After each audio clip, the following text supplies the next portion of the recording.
Masa untuk shopping keperluan sekolah anak-anak. Aku suka pusat pakaian hari-hari sebab kat sini semuanya ada. Masa aku ke sini hari tu, orang tak ramai. Tenang sikit nak memilih dan mencuba. Staf pun sentiasa ada untuk membantu.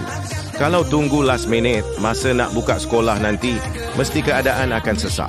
Masa tu, staf pun agak busy sebab semua orang pun sibuk nak dilayan.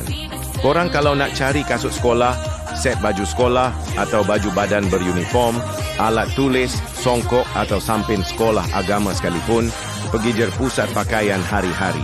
Sini semuanya ada dengan harga pun berpatutan. Kalau prefer untuk beli online, boleh je layari ehari.com dan beli kat situ.